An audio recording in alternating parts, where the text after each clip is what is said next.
Hello and welcome to our 7-8 minutes of weekly Torah talk. Our guest today is Rabbi Danny Burkeman of the Community Synagogue in Port Washington, New York. Hello, Rabbi. Thank you for being with us. Hi, thank you for having me. Our parsha is Behar, literally on the mountain. In our parsha, God commands the laws of the sabbatical year. Every seventh year, all work on the land should cease. 7 sabbatical cycles are followed by the 50th year, the Jubilee year, on which work on the land ceases. All indentured servants are set free, and all ancestral estates in the Holy Land that have been sold revert to their original owners. Behar also contains additional laws governing the sale of land and prohibitions against fraud. Here's the first pasuk, or the first two psukim. וידבר אדוני אל משה בהר סיני לאמור דבר אל בני ישראל ואמרת עליהם כי תבואו אל הארץ אשר אני נותן לכם ושבתה הארץ שבת לאדוני. And the Lord spoke to Moses on Mount Sinai, saying, Speak to the children of Israel, and you shall say to them, When you come to the land that I am giving you, the land shall rest Sabbath to the Lord. So, Rabbi, we have two cycles here, the 7-year cycle and the 50-year cycle. What is it about? So it's very interesting how this Torah portion sets up this idea that we're not just counting time throughout the year, but we're actually counting years as well. And so we have this idea of the Shemitah year, of the sabbatical year, that every 7 years there's a need for the land to have a rest. And we get the Shemitah year, the sabbatical year, appears in our Torah in 3 places. This is the second time we have it. And each time it builds on those laws and instructions about what it is we're supposed to do to really allow the land to have a Shabbat. And that's the way that the Torah speaks of it, that there's a Shabbat for the land. And so every 7 years we have this rest period. And then in this week's Torah portion, we get the idea that when we go through a complete cycle, which is 7 sets of 7, the 50th year is almost a super sabbatical year, which is called the Yovel, is the Jubilee year. Right.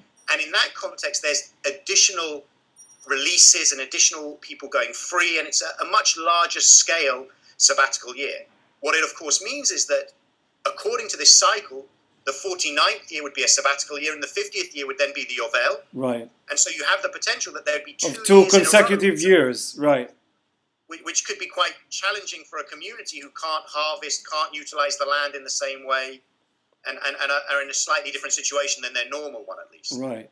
Right. And the rabbis do struggle with the possibility of 2 consecutive years, and some of them say this is not exactly how the way you should handle it.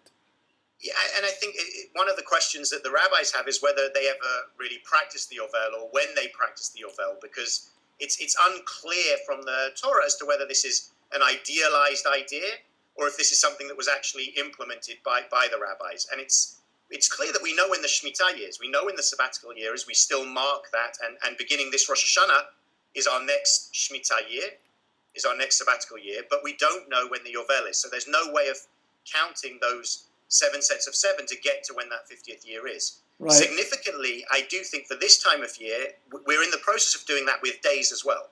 So at the moment, we're counting the Omer, so we're counting 7 sets of 7 weeks, 49 days, and the 50th day for the Omer is Shavuot. So there's something interesting of the parallel with us counting days and also at the same time counting years to get to this idea of 49, then 50, being some form of completeness or wholeness. Right. And I looked through the commentaries, and one of the things that strike me, you spoke about the need for the land to have a rest. But when Rashi talks about this prohibition of working the land, he says, you should not treat it as if you were its owner.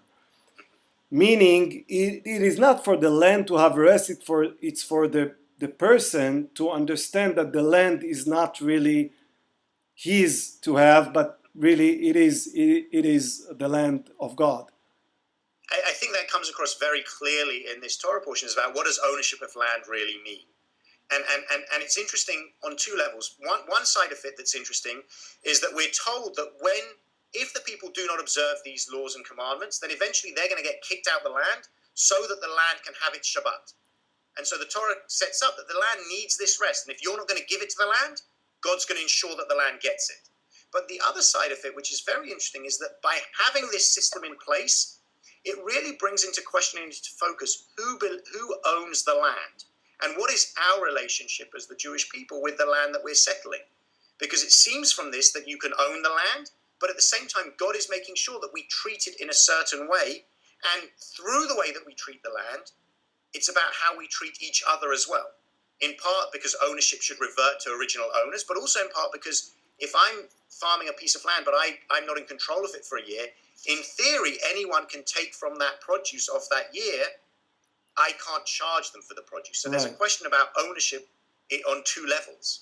And it is the same with persons, because the Torah also commands us to release the slaves, as the same way we have to release the land or let it go.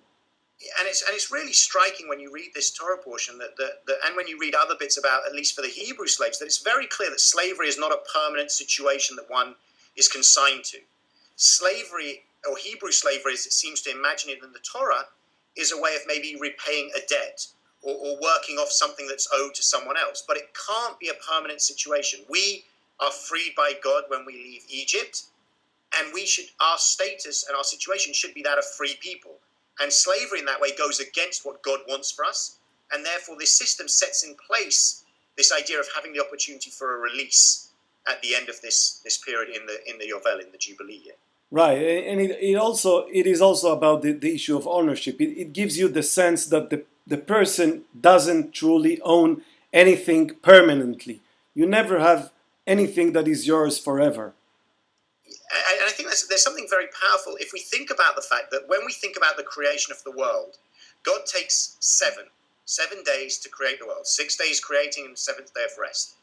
And what seems to be happening here is that when we get through 7 cycles of 7, we hit a reset button almost. And in some way, we have to recognize that we go back to the beginning in terms of ownership, of property, of people. And maybe that's to remind us of what that original creation was and what was originally there in God creating the world, God owning the entire world and giving it to us to be stewards over, not necessarily to own it. And I do think that this sense of 7 to create and 7 sets of 7 to recreate or restart is something that's interesting, embedded within this Torah portion. Right. There's also an interesting discussion about the first psukim of the Parsha, the fact that it was on Mount Sinai that God gave this commandment of the Shemitah year. And the famous question, what has the sabbatical year to do with Mount Sinai, on which the commentators have a fairly long discussion, right? Yeah, I think from this point, at this point in the Torah, when we're in the book of Vayikra in Leviticus, we're used to God's utterances and God's words coming to Moses and Aaron from the tabernacle, from the Mikdash, from the Mishkan. Now, suddenly, all these chapters along from when we were at Sinai, before we had a tabernacle in the wilderness, suddenly we're told again, Behar Sinai. And the text makes it very clear that this happened at Mount Sinai. And on one hand, by placing it at Mount Sinai, it contributes to the significance of that moment, of reminding us of how significant and important the law of Shemitah and Yovel is, that God wanted to tell us this when we stood at Sinai. On another level, it's also interesting to think that Shavuot is our festival when we celebrate Sinai, which is that 50th day, right, at the culmination of 49 days. And so it links it further back to Shavuot and to that origin of the Torah. To the 7 cycles of 7. Yeah, the 7 cycles of 7. And I think there's a part here that reminds us that our relationship with God at Sinai is maybe secured in some way, is developed, is deepened. But it's also a reminder that our relationship with God is not just about us, the people, and God. It's about us, the people, and God, and the land. And that's the third part of our relationship, very clearly throughout the Torah. And by placing the commandment of the Shemitah and the Yovel, which is so clearly about the land, it makes sure to reaffirm that connection, that we're in a relationship, God, people, and land. And we are getting all of these laws before we even enter the land. Yeah, I mean, one of the things that's very striking is we read all these laws, we're told, once you get to the land, this is something that we're looking forward to.